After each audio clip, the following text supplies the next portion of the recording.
So, coming back to the NASA horizon system for determining where everything is in the solar system relative to everything else, I have made a screen dump of the Horizon web interface, which basically is an interface where we can choose what type of ephemeris you want, vectors, which is the target body, in this case the Sun and the center of the Sun, where we want the vector to go to, and I have defined it as the North Pole of Earth, and the time span, in this case from 2014 to 2016, and then the output format and which type of format you want to have out of that.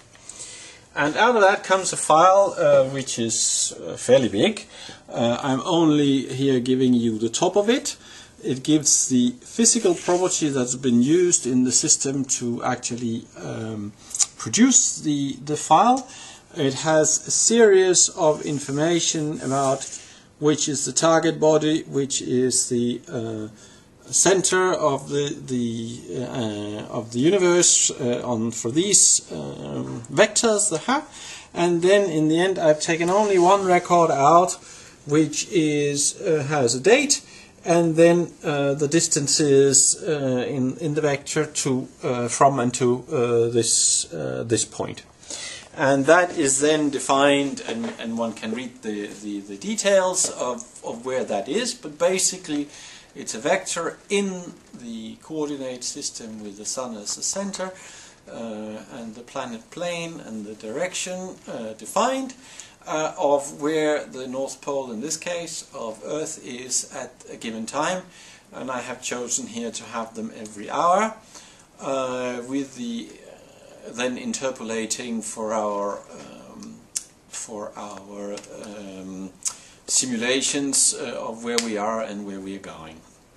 Now, I also have another thing here behind me, which was one of the data sets that has just been published in this format, which was actually discussed at a Google Luna X Prize Team Summit before.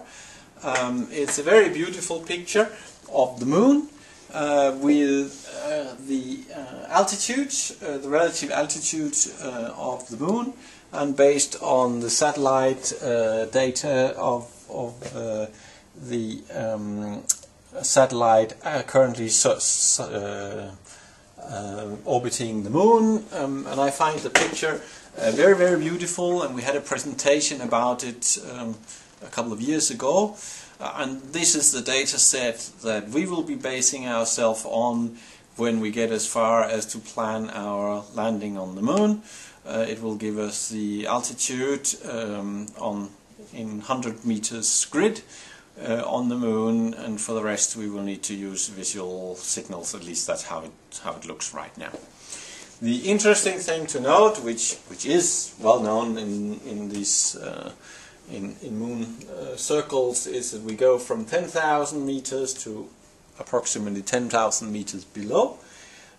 So it's 20 kilometers height difference, which is approximately as on Earth, but in a situation where the Moon, of course, is considerably smaller, and therefore the relative heights height differences are much higher on the Moon. Thank you.